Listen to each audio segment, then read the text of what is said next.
Boa noite, pessoal. Nós vamos falar um pouco sobre a denúncia e a queixa.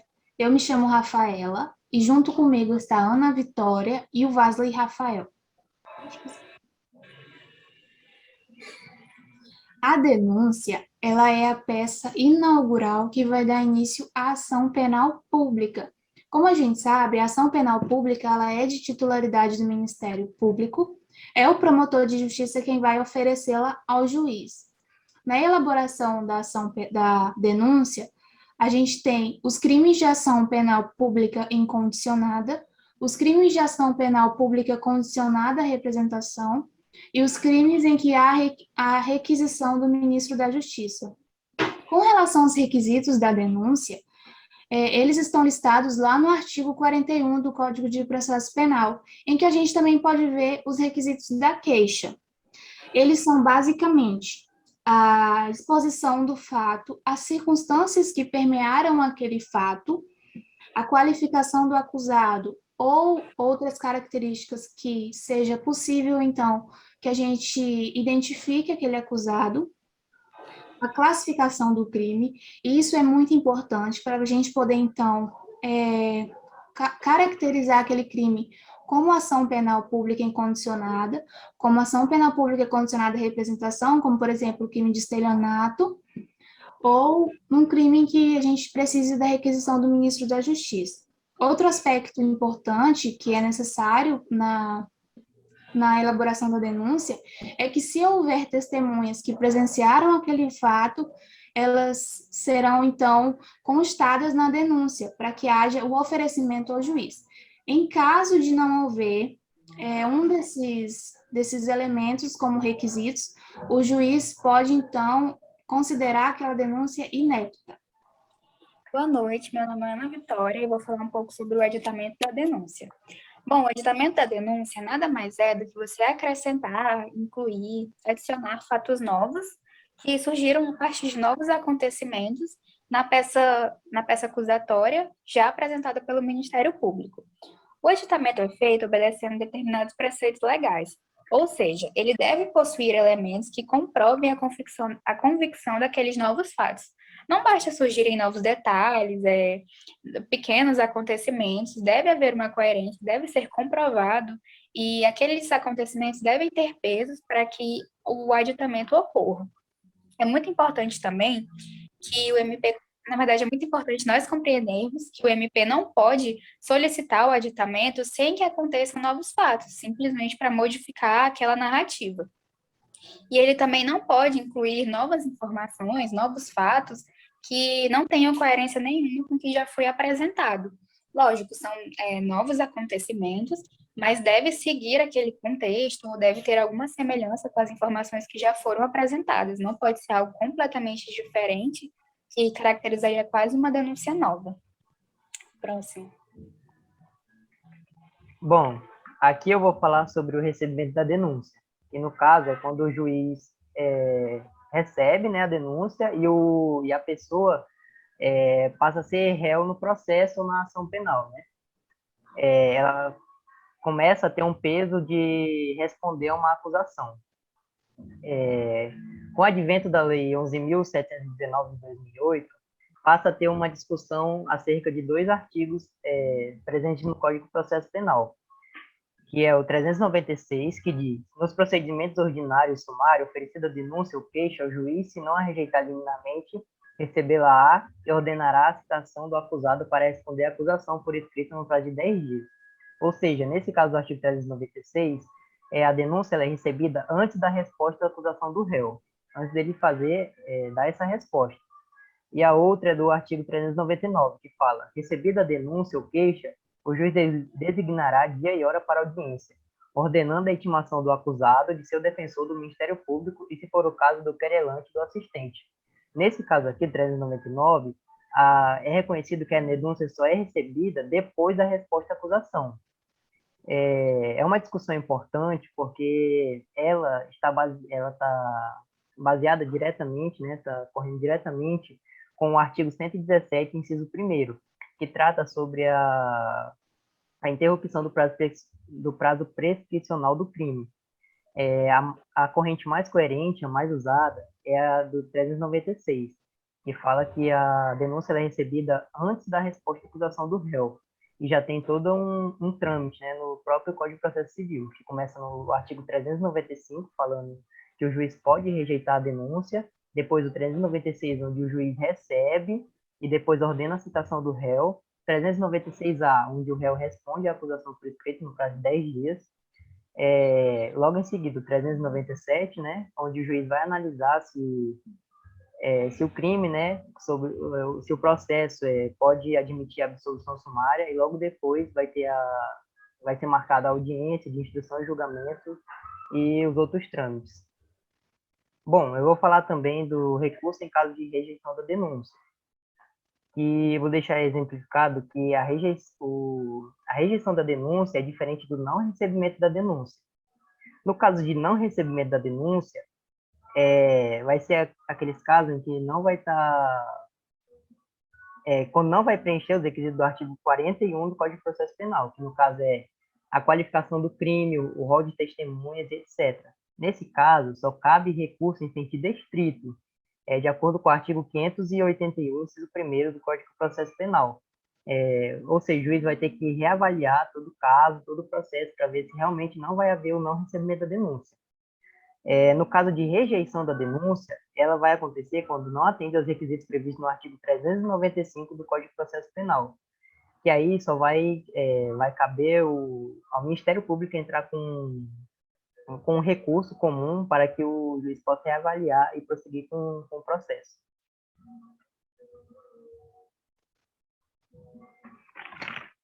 Bom, agora falando sobre a queixa, a gente muda o paradigma. Porque na queixa, a gente vai ter o querelante, que é aquele que tem o direito de oferecer a queixa-crime, e os querelados. É importante frisar que na queixa, apesar de ser uma ação penal privada, o Ministério Público ainda pode aditar a denúncia e ainda pode intervir nos termos subsequentes do processo.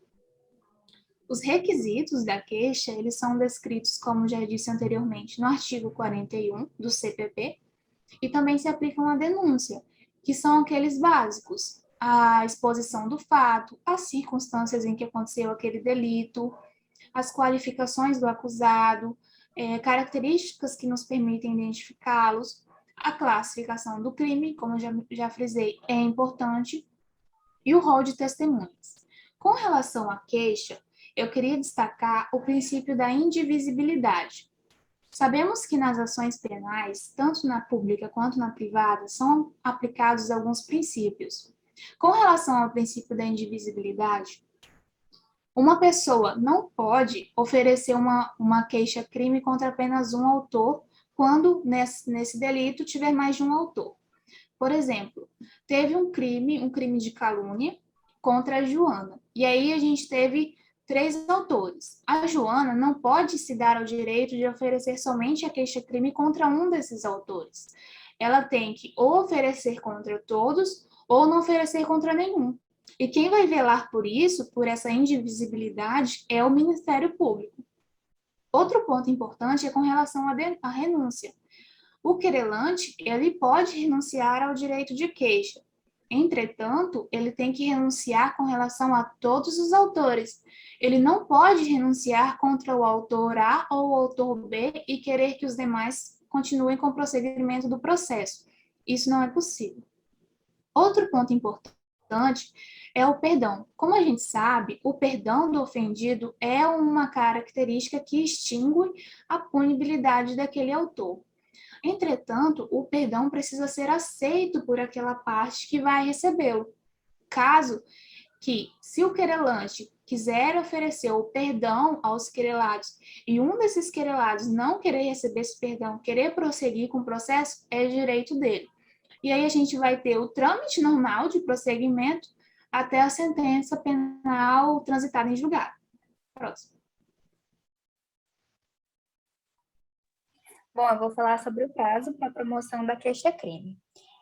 Conforme o artigo 38 do Código de Processo Penal, A pessoa que sofreu o delito ou seu representante legal poderão entrar com a queixa-crime dentro do prazo de 6 meses, através de um advogado, a partir do momento que ela descobrir quem é o autor do crime cometido. Outra circunstância também pode ocorrer, que é o caso do artigo 29 do Código de Processo Penal, em que a queixa-crime poderá ser proposta quando se esgotar o processo para a promoção da denúncia através do Ministério Público. Próximo. Quando é cabível? Bom, a queixa-crime ela poderá ser cabível em duas situações: nos crimes de ação penal privada e nos crimes de ação penal pública, quando houver inércia do Ministério Público. Nesse caso, elas serão chamadas de crime de ação penal privada subsidiária da pública. Embora o ofendido, através do seu advogado, possa dar prosseguimento diante da inércia do Ministério Público, é muito importante que a gente compreenda que o Ministério Público permanece sendo o titular da ação. E caso o querelante, que no caso é o ofendido, haja com negligência dentro daquela queixa, o Ministério vai poder retomar a ação como parte principal. E falando agora sobre a capacidade do polo ativo, para protocolizar uma queixa-crime, é necessária a capacidade postulatória, ou seja, pode partir da vítima ou do seu representante legal, entretanto, vai precisar da assessoria de um advogado. Ele vai precisar constituir um advogado, outorgar uma procuração especial e que concederá poderes especiais a esse advogado. Próximo. Bom, eu vou começar falando sobre a diferença entre queixa e representação. Na representação, ela pode ser apresentada para o juiz, para um representante do Ministério Público ou para uma autoridade policial. No caso de apresentação para o juiz, ele vai reduzir a termo essa representação e vai passar para uma autoridade policial, que vai transformá-la em inquérito policial. No caso a mesma coisa acontece com o representante do Ministério Público. Ele também vai reduzir a termo e vai passar para uma autoridade policial, que vai transformar em inquérito policial. E já no caso de apresentação para o delegado, no caso da autoridade policial, ele já vai instaurar diretamente o inquérito policial. No caso da queixa, ela já é uma questão de ação penal privada, onde o ofendido, em regra, ele é o titular da ação, né? Contudo, o Ministério Público não precisa da sua autorização para poder prosseguir com a ação, mas é necessário que ele participe da ação, que ele, como eu posso dizer, que ele seja participativo da ação. Se ele não quiser continuar, não vai acontecer. No caso do IPL, para fundamentar uma queixa-crime,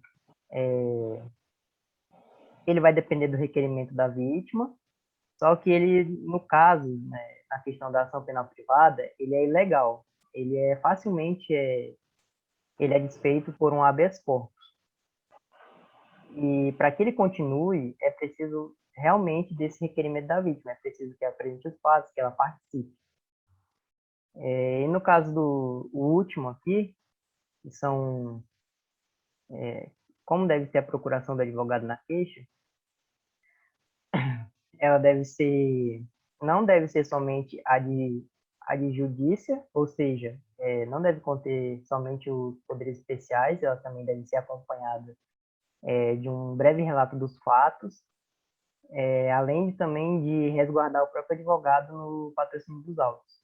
E aí a vítima, né, vai proporcionar para o advogado os poderes inerentes para que ele possa continuar com a ação. Só queria agradecer a atenção de todos. Esse foi o nosso trabalho sobre denúncia e queixa. Esperamos que tenha sido do proveito de todo mundo.